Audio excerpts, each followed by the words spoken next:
أعوذ بالله من الشيطان الرجيم. بسم الله الرحمن الرحيم. الحمد لله رب العالمين وبه نستعين. اللهم صل وسلم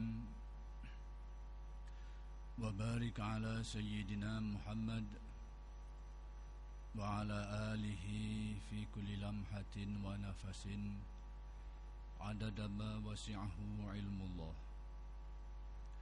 رب اشرح لي صدري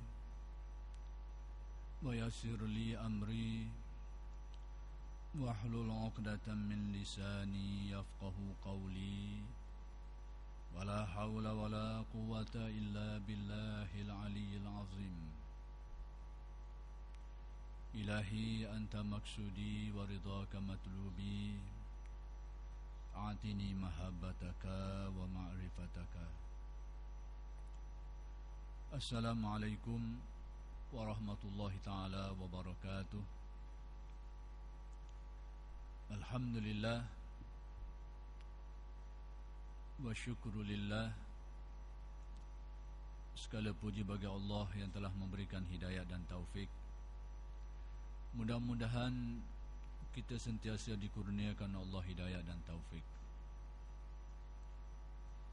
Sidang pendengar yang dimuliakan,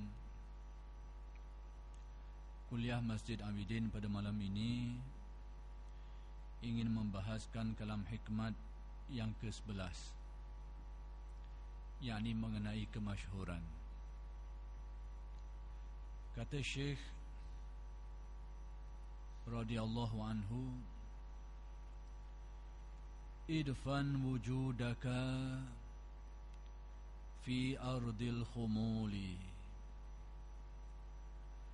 fama nabata mimma lam yudfan la yatimmu nitajuh. Tanamlah dirimu dalam tanah kerendahan, yakni hendaklah engkau berada dalam keadaan ketidakmasyhuran. Sembunyikan dirimu, tutupi dirimu, jangan sampai engkau cenderung kepada kemasyhuran. Jadi kata Syekh Ibn Atta' di sini adalah nasihat kepada orang yang ingin menempuh jalan rohani, supaya mengelakkan diri daripada kemasyhuran. Apakah kemasyhuran itu sesuatu yang buruk atau bagaimana? Lalu bagaimana dengan orang-orang soleh dan para wali yang memang mereka itu masyhur, dikenali nama-nama mereka itu? Lalu bagaimana nak difahami kalam hikmat ini? Di sinilah perlunya kepada huraian. Syekh menyuruh kita supaya menyembunyikan diri, yakni menjauhkan diri daripada kemasyhuran, kerana ada sebab-sebab yang ingin disampaikan. Kata beliau, sebab tiap sesuatu yang tumbuh tetapi tidak ditanam, maka tidak sempurna hasil buahnya.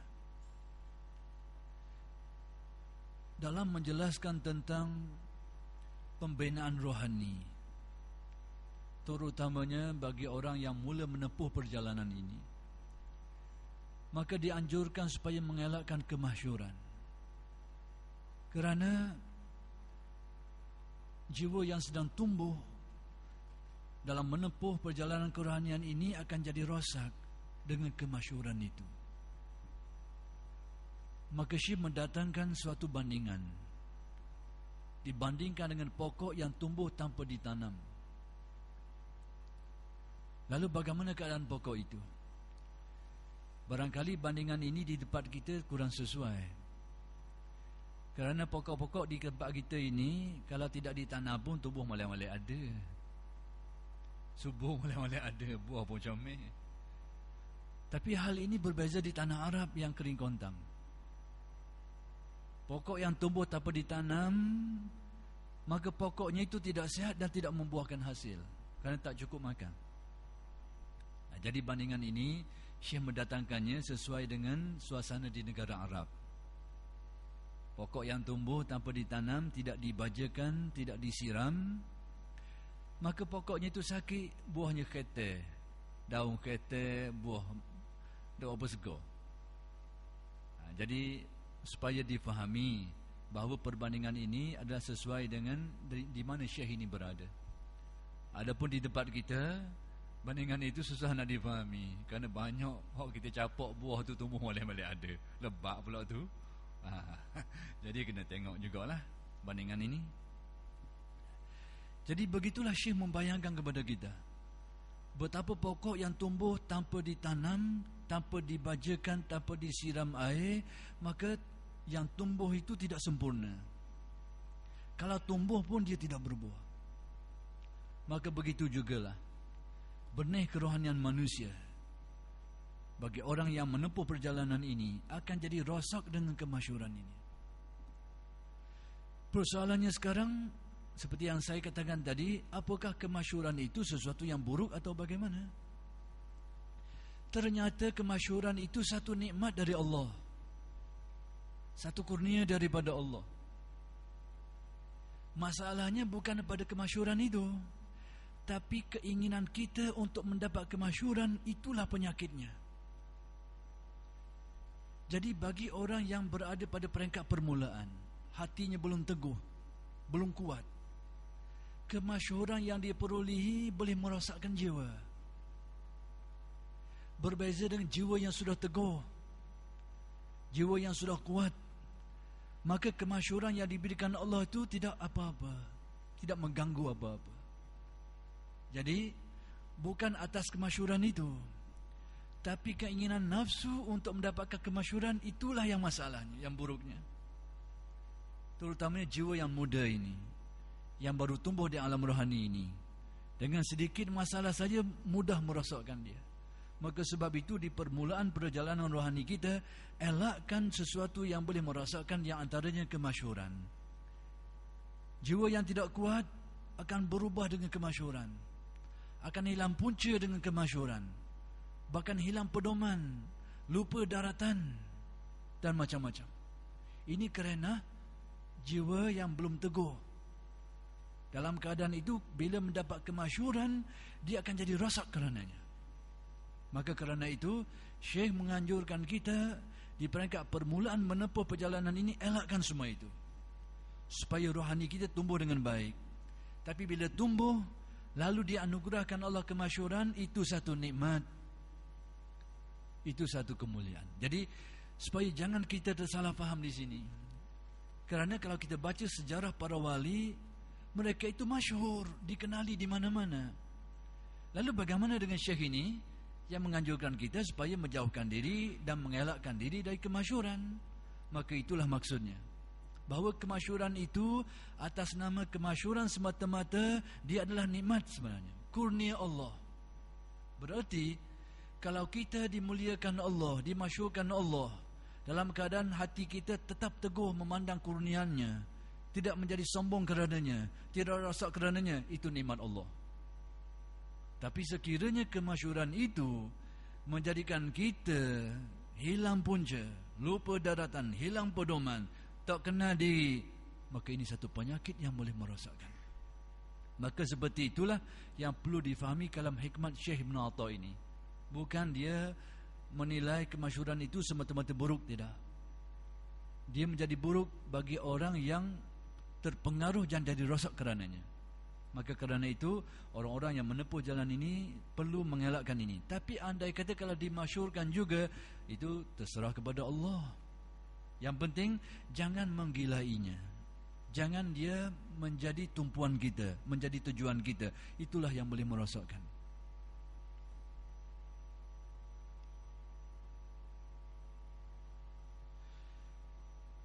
Kemudian kata Syekh, tiada sesuatu yang lebih bahaya bagi seseorang yang beramal daripada mengingatkan kedudukan, daripada menginginkan kedudukan dan terkenal di tengah-tengah masyarakat pergaulan. Itulah yang paling bahaya bagi ahli amal.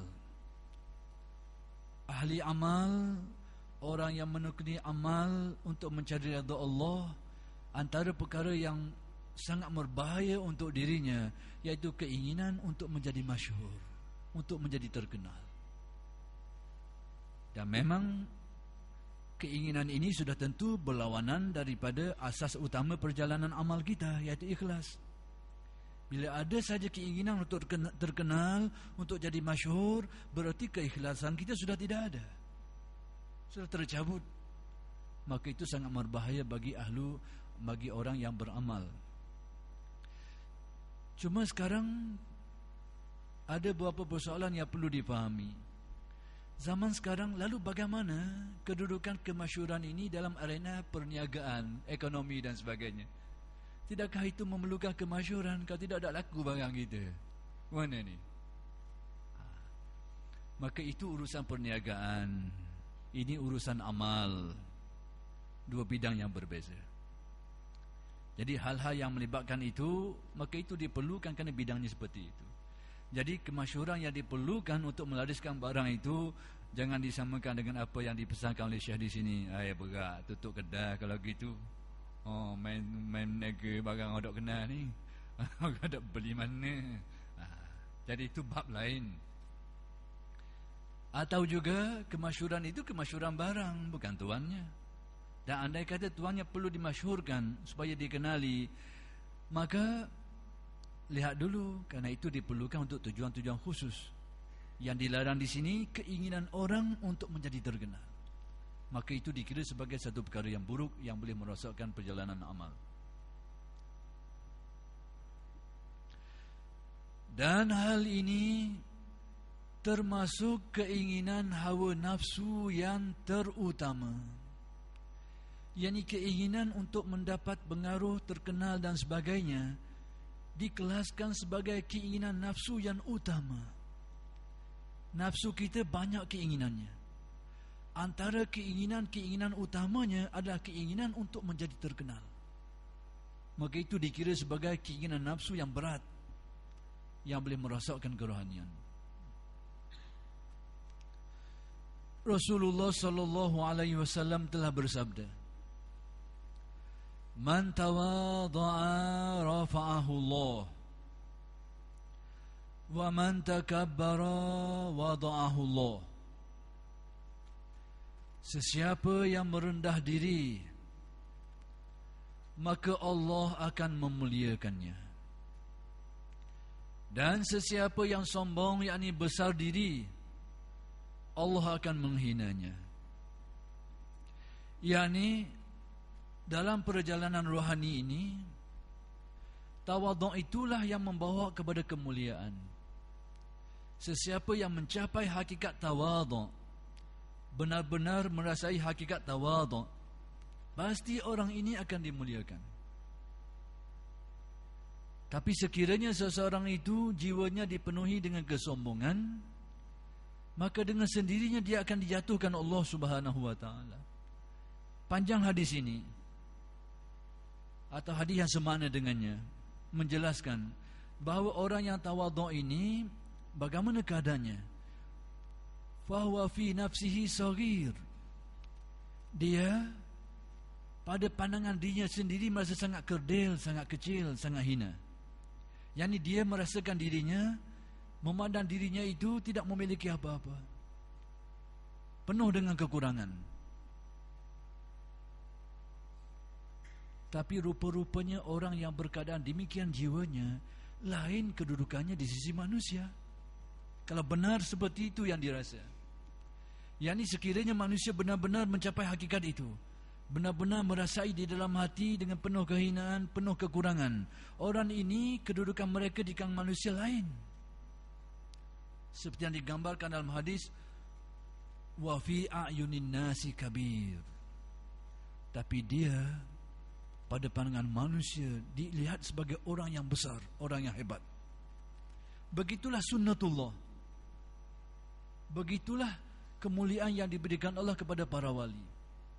Para wali itu orang yang merasakan dirinya yang paling hina, tapi ternyata pada pandangan manusia orang yang sangat mulia. Beginilah jiwa para wali. Dia macam jongkang-jongkik. Congek ni dia naik sini. Begitulah. Dia tak congek dua-dua gitu. Itu bukan jongkang-jongkik, itu tak tahulah bagi benda pula tu. Yang ni sekiranya orang yang akan diangkatkan darjat oleh Allah, orang yang seperti ini, merasa dirinya seperti berada di tanah. Begitulah jiwa para wali. Tidakkah kita pernah mendengar seorang tokoh tabi'in yang besar, yang dianggap sebagai antara tabi'in yang paling utama, sekalipun sempat hidup sezaman dengan Nabi, tapi tidak pernah berjumpa dengan beliau, iaitu Uwais Al-Qarni. Nama ini cukup masyhur. Tidak terkenal di dunia, tapi terkenal di langit. Bukan saja orang kampung tidak kenal, orang yang dalam kafilah dagangnya pun tidak kenal dia. Lalu bagaimana jiwanya? Bagaimana perasaannya? Tidakkah kalau kita meneliti sirah hidup Uwais ini, sewaktu ditemui oleh dua sahabat besar, iaitu Umar dan Ali radhiyallahu anhuma, bagaimana keadaannya? Dia merasakan semacam menanggung dosa membunuh 100 orang. Padahal sepanjang hidupnya tak pernah dibunuh orang pun, kecuali dalam perang, itu cerita lain. Dalam keadaan biasa bukan melakukan jenayah itu, tapi dia sendiri merasakan semacam telah menanggung dosa membunuh 100 manusia. Maka benarlah kata Syekh Abdul Wahab Asy-Sya'rani, bahawa seorang arif itu bila sampai ke hakikat kearifannya merasa tersangat kerdil, merasa tersangat hina. Tapi dalam masa yang sama, dia pada pandangan manusia dipandang dengan penuh kehebatan. Ada hadis lain yang memperkuatkan makna ini. Man khafa Allah khafa minhu kullu syai'. Siapa yang takutkan Allah, sesuatu yang lain akan takut kepadanya. Man khafa ghairallah khawafahu min kulli syai'. Tapi sesiapa yang takut kepada yang lain dari Allah, dia akan merasa takut kepada yang lain-lain lagi. Dia akan takut kepada hantu, takut itu, takut ini, macam-macam. Jadi inilah kenyataan kedudukannya, bahawa seorang arif itu begitu keadaannya. Lalu tuan-tuan boleh jadikan ini sebagai pedoman. Kalau ada orang mengaku sebagai wali besar, cakapnya itu tinggi melangit, macam sudah sampai bertaraf hampir-hampir nak malaikat setengah tu, dengan promosi lagi, dengan itu lagi, dengan jenama itu, jenama ini, macam-macam title diberi. Tengok nilai 10 kali, 10 kali kena nilai balik. Ada orang mendakwa sebagai wali, mengaku itu, mengaku ini. Apa yang kita dengar kisah para wali yang terdahulu, orang yang memanggilnya, dia sendiri tidak memasyhurkan diri seperti itu. Dia sendiri tidak mempromosikan diri seperti itu, tapi orang yang mengukurnya, orang-orang soleh yang lain menilainya, lalu menyatakan ini Sultanul Aulia li Syekh Abdul Qadir Al-Jilani. Dia sendiri tak ada apa-apa, tapi orang lain yang menilai. Begitulah kedudukan para wali yang terdahulu. Kemasyhuran nama mereka itu atas nilaian orang. Dia sendiri pun tidak pernah memasyhurkannya. Tapi alangkah pelik di zaman kita ini, jadi terbalik kok. Banyak kita tengok internet wali-wali ni, macam-macam wali ada. Macam-macam wali ada. Bukalah tengok, tulis taik wali sekali tengok. YouTube macam-macam wali ada. Masya Allah. Jauh perjalanannya. Na'udzubillah, kalau benar ini satu tipu daya, istidraj, na'udzubillah min zalik. Jadi demikianlah, bahawa Allah Ta'ala mengangkat darjat orang yang tawadhu. Tapi andai kata mereka ini bersifat sombong, maka akan dihinakan Allah. Maka atas perkara inilah seorang sahabat besar Nabi Muhammad SAW bersyahidkan atas peristiwa yang terjadi. Salman Al-Farisi. Siapa tidak kenal nama ini? Tokoh sahabat besar Nabi Muhammad SAW. Orang Farsi, orang Iran, keturunan itu. Tapi dianggap oleh Nabi semacam dari keluarganya sendiri. Ada riwayat hadis menyebut, Salman minna ahlal bait. Salman dari kalangan kami, ahlal bait, macam keluarga kami. Sebab itu nasab rohani lebih penting dari nasab damawi. Nasab rohani lebih mulia, lebih penting, lebih bernilai dari nasab darahnya, nasab keturunan. Salman siapa tahu bukan keturunan Nabi, orang Parsi, miskin lagi, tapi diiktiraf oleh Nabi, Salmanu minna ahlal bait. Salman dari kalangan kami, ahlal bait, keluarga kami. Mengisyaratkan kepada nasab rohani. Dan inilah yang dipertimbangkan. Tidak ada guna kita berbangga dengan keturunan kalau tidak ada nasab rohani ini. Tapi kalau ada dua-dua, alhamdulillah, nikmat dalam nikmat, satu kemuliaan. Tapi kisah Salman ini bagaimana? Yang ingin saya katakan, bagaimana dia bersyahid dengan hadis yang semacam tadi. Salman ini pada zaman Nabi termasuk ahlu sufah, orang miskin, yang ditempatkan oleh Nabi SAW di serambi masjidnya. Di zaman Nabi ada tempat khusus disediakan untuk orang-orang miskin dari kalangan orang-orang muhajirin, dinamakan suffah. Maka penduduknya itu, penghuninya dinamakan ahlus suffah, terkenal dalam sejarah. Jumlah mereka itu tidak menentu. Ada yang mengatakan sejumlah ahli perang Badar sekitar itu. Berlaku pasang surut. Maka di antara mereka itu Salman Al-Farisi radhiyallahu anhu, orang miskin, tapi telah dibina jiwanya, tauhidnya, imannya. Di kemudian hari dia menjadi masyhur dan terkenal. Bukan saja menjadi penguasa yang berupaya menguasai manusia, bahkan berupaya memerintah binatang-binatang. Masya Allah. Mana ada penguasa zaman sekarang yang mampu mengarahkan binatang, kecuali Tauke Sekah. Itu lain ceritalah. Tauke Sekah tu waktu nak masuk senaga, cebui rimau liar ke dia tengok, boleh tak ya kau? Kau rimau jinak tu tak apa, biar sungguh rimau. Tengok dia boleh tak buat, tengok gajah je ternak lama ni boleh dia buat gitu. Cebui gajah sungguh ambil yang hak liar tu, tengok dia boleh tak jinak. Tapi Salman lain keadaannya. Sewaktu beliau ini didatangi oleh tetamu, seperti sirah yang menyebut kisah beliau ini, manakib beliau ini menyebut kisah ini. Ketika beliau didatangi oleh tetamu, beliau berhasrat untuk menghormati tetamunya. Dan ini menjadi suatu sunnah yang baik. Ikramul dhaif, ada suatu adab yang mulia, menghormati tetamu. Jadi bagaimana caranya? Salman ingin menghormati tetamunya. Lalu bagaimana caranya?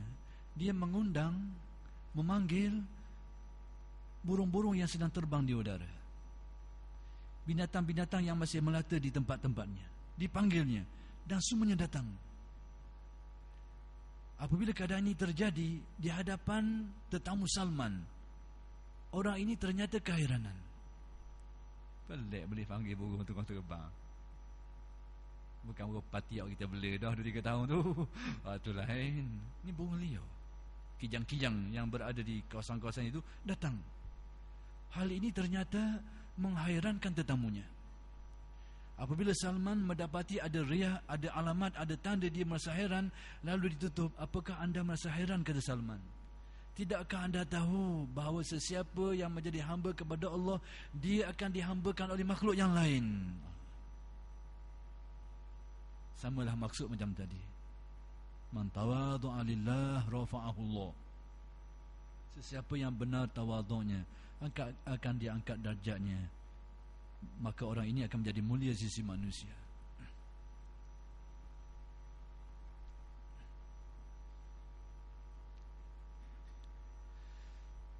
Ibrahim bin Adham radhiyallahu anhu berkata, Ini salah seorang tokoh sufi yang terkenal, namanya Ibrahim bin Adham. Beliau berkata, "Ma saddaqallaha man ahabba syahrata." Tidak benar-benar bertujuan kepada Allah sesiapa yang inginkan masyhur, yakni inginkan terkenal. Demikianlah kalimat-kalimat tokoh-tokoh sufi terkenal, menyatakan bahawa orang-orang yang menginginkan kemasyhuran, orang ini tidak dikira sebagai orang yang benar-benar ingin menuju kepada Allah. Tidak benar tujuannya bagi orang yang menginginkan kemasyhuran. Yang sebenarnya bukan saja kemasyhuran, apa saja yang berkait dengannya, maka sesiapa yang menginginkannya dikira sudah tidak benar hatinya untuk menghadap kepada Allah Subhanahu wa taala.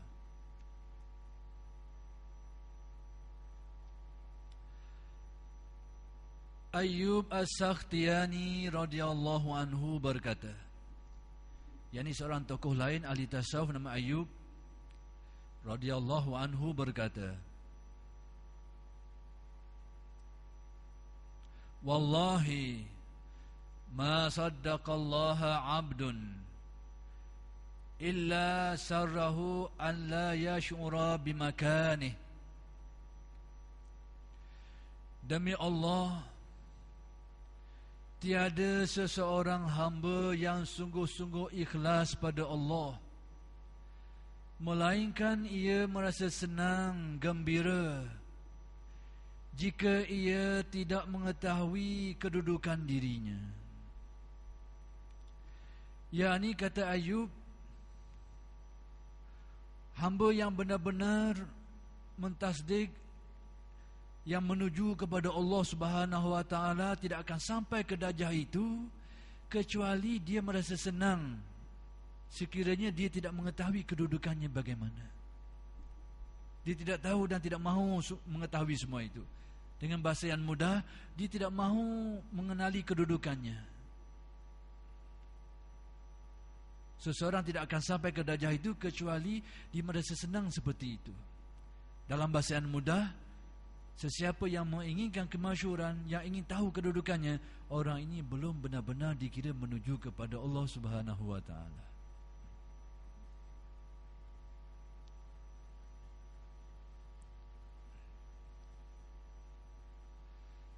Muaz bin Jabal radhiyallahu anhu berkata, bersabda Rasulullah sallallahu alaihi wasallam, "Inna yusran minar riya'i syirkun, wa inna man 'ada awliya Allahi faqad barazallahu bil muharabati, wa inna Allaha yuhibbul atqiya'a al asfiya'a alladhina idza ghabu lam yuftaqadu wa idza hadaru lam yud'au wa lam yu'rafu qulubuhum masabihul huda yakhrujuna min kullin ghabra muslimah." Yang bermaksud, sesungguhnya sedikit riya itu sudah termasuk syirik. Riya yang sedikit itu sudah dikira syirik yang boleh merosakkan amal. Bukan berarti membatalkan i'tikad, tidak. Kerana itu, riya itu dinamakan syirik khafi, lawan bagi syirik jali, syirik yang terang.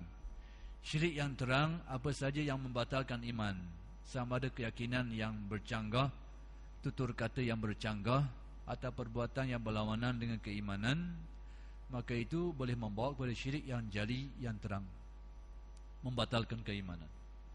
Adapun syirik khafi, tersembunyi, tidak seperti itu.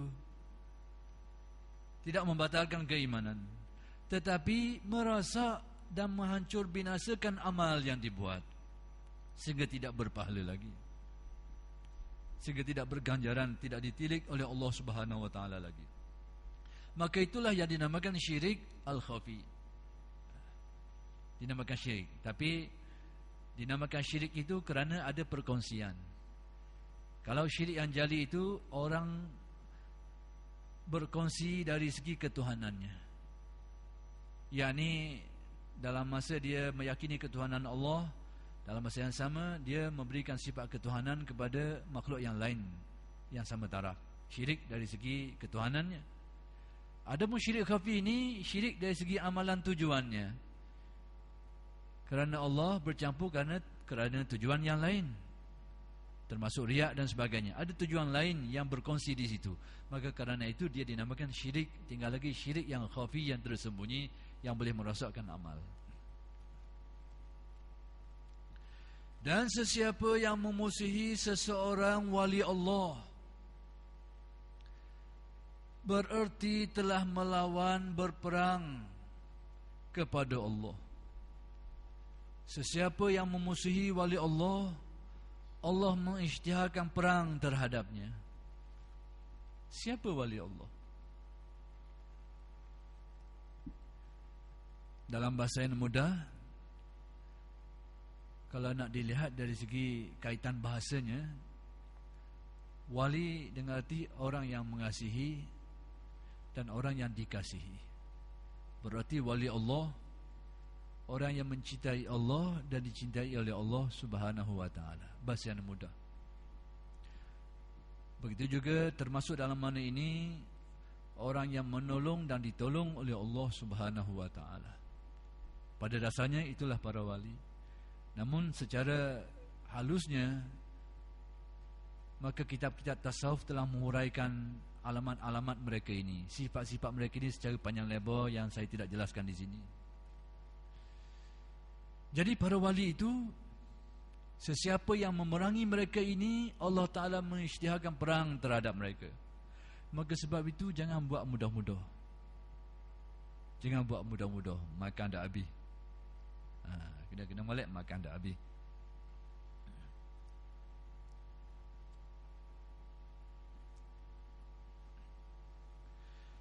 Dan Allah kasih sayang pada hamba yang takwa.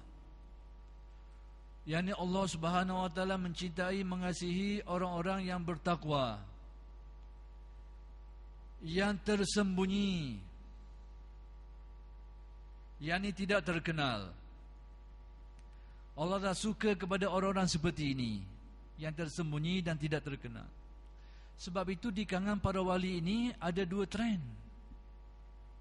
Satu, di segolongan mereka itu yang dimasyhurkan Allah, hanya sebahagian. Tapi sebahagian besar mereka ini disembunyikan, tidak dikenali. Di antara mereka yang dimasyhurkan, yang dikenalkan, dijadikan masyhur, dikenali oleh orang, ada manfaat dan tujuannya, supaya orang ramai dapat mengambil faedah ilmu dan petunjuk daripadanya. Kalau tidak dikenali, nak cari mana, payah juga.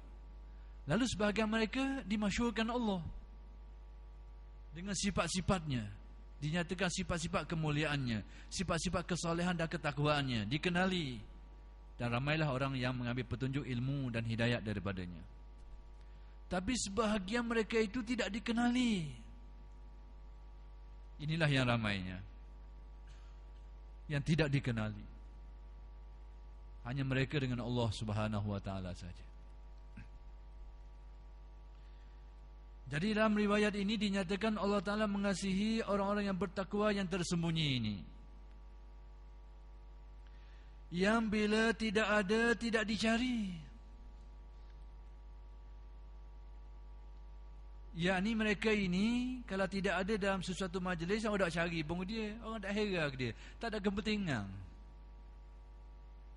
Tapi mulia kedudukan, orang tak jam, orang tak tahu. Dan bila hadir tidak dikenal. Kalau ada pun orang tak kenal juga, tak ada pun orang tak kisah. Ni ada pasangan wali macam ni, tidak dikenali. Ada pun orang tak kenal, tak ada pun orang tak susah, orang tak kisah. Jadi ternyata ada di kalangan wali yang seperti ini.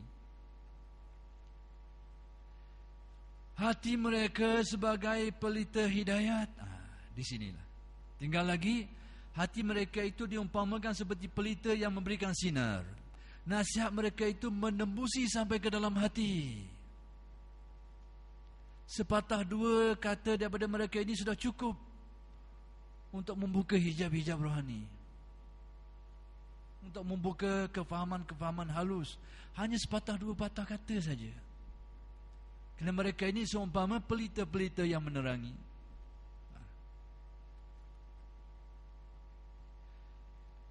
Mereka terhindar dari segala kegelapan kesukaran. Allah Ta'ala jaga mereka ini daripada kegelapan, sama ada kegelapan ilmu, kegelapan yang maknawi, ataupun kegelapan yang zahiri ini, kepayahan dan sebagainya, dihindari, dijaga oleh Allah Subhanahu Wa Ta'ala. Demikianlah kita melihat dalam riwayat ini dinyatakan betapa ada segolongan para wali seperti itu, sembunyi kedudukannya, tidak dikenali.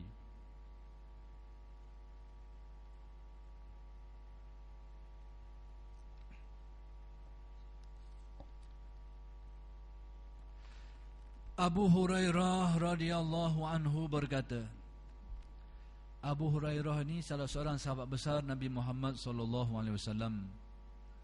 Beliau ini tempoh persahabatan beliau dengan Nabi tidak terlalu panjang berbanding sahabat-sahabat lain. Tapi riwayat-riwayat hadis yang bersumberkan beliau sangat banyak. Di sinilah yang menjadikan orang yang kurang akal sikit buat tuduhan. Dia kata banyak riwayat-riwayat reka ni. Sahabat-sahabat lain yang sejak daripada awal sampai akhir bersama Nabi tidak banyak meriwayatkan hadis, seperti Abu Bakar, Umar dan sebagainya. Abu Hurairah ni kediang dah tu. Tempoh masa yang tidak panjang, tapi banyak meriwayatkan hadis. Sebab itu keilmuan ulama dulu perlu dipegang. Keilmuan dalam bidangnya. Bidang hadis ada ulama-ulama yang pakar bidang itu. Bidang tafsir, bidang tasawuf, masing-masing ada ahli. Hendaklah dirujuk kepada mereka itu. Jangan dirujuk kepada jenis celuk-celuk ni. Punah janang habis. Maka antara perkara-perkara yang ditimbulkan syubhah mengenai ini, banyak riwayat-riwayat yang dipertikaikan daripada Abu Hurairah. Atas dasar tadilah, tempoh masa bersahabat dengan Nabi itu pendek. Sekalipun pendek, tapi ternyata beliau ini sebagai ahlu sufah yang memang tugasnya itu ilmu. Ada cerita mengenai beliau ini. Dia pernah mengadu pada Nabi, payah nak ingat. Bila payah nak ingat, mengadu pada Nabi. Nabi pun melakukan sesuatu. Saya terlupa, kalau tak silap saya, Nabi pegang dada dia lalu berdoa, tak silap. Lepas itu ingatan-ingatannya tidak pernah lupa lagi. Jadi sekalipun tempoh masa yang singkat dengan Nabi, maka tidak heranlah dia banyak meriwayatkan hadis-hadis. Ini Abu Hurairah, sahabat besar Nabi Muhammad sallallahu alaihi wasallam. Jadi Abu Hurairah radhiyallahu anhu berkata,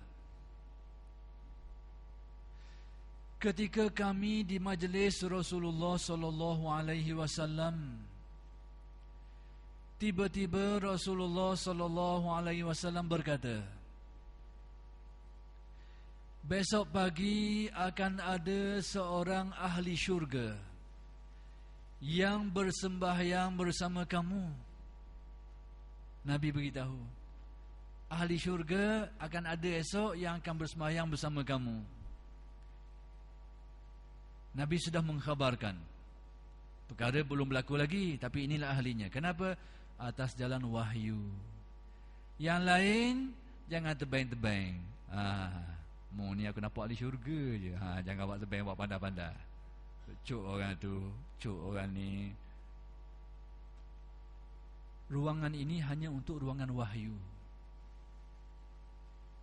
As-Sadiqul Masduq. Bila Nabi menyebut akan ada ahli syurga akan datang, benar, tidak ada keraguan. Tapi kalau manusia lain kata orang ni ahli syurga, kena tengok dulu, kena hilang molek. Kalau orang sihat akal akan kata gitulah. Yang kata gitu tak pun nasihat akal sikit lah. Harapan lain, job lain, menetapkan tu lain. Kalau harap, mudah-mudahan orang ni nampak tanda bakal ahli syurga, tengok beramal dia, harapan atau mengapa. Dan kita pun mengharapkan seperti itu. Ni kawan, ni lah ahli syurga. Kena tengok molek.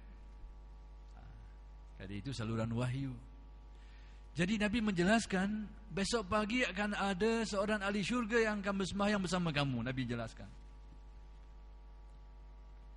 Abu Hurairah berkata, aku berharap semoga akulah orang yang ditunjuk oleh Rasulullah sallallahu alaihi wasallam itu. Kata Abu Hurairah, mudah-mudahan akulah esok tu. Harap dia, bagus harapannya. Kerana Nabi kata bila esok akan ada seorang ahli syurga ni. Jadi Abu Hurairah yang mendengar perkhabaran Nabi ini mengharapkan beliaulah orangnya. Maka pagi-pagi aku sembahyang di belakang Rasulullah sallallahu alaihi wasallam. Awal-awal lagi dah pergi. Kerana harapan tadilah mudah-mudahan orang yang digambarkan oleh Nabi tadi tu kena kaku, mudah-mudahan. Lalu awalah dia datang. Dan tetap tinggal di majlis setelah orang-orang pulang. Sudahlah awal sekali mari, akhir sekali balik. Orang balik belakang tak balik lagi. Harapnya dia supaya beliaulah orang yang ditunjukkan tadi itu. Tinggal orang balik tak balik lagi dia ni, Abu Hurairah ni. Mahunya dia, keinginan dia untuk kebaikan itu. Bagus kemauan ini. Tiba-tiba ada seorang hamba hitam. Apa yang Nabi beritahu tu jelas. Tiba-tiba saja ada seorang hamba berkulit hitam, berkain compang-camping. Yang ini menunjukkan seorang yang martabat rendah, yang miskin, taraf ekonomi yang sangat lemah lah, pakaian compang-camping. Datang berjabat tangan pada Rasulullah sallallahu alaihi wasallam sambil berkata, dia datang berjabat tangan dengan Nabi dan berkata,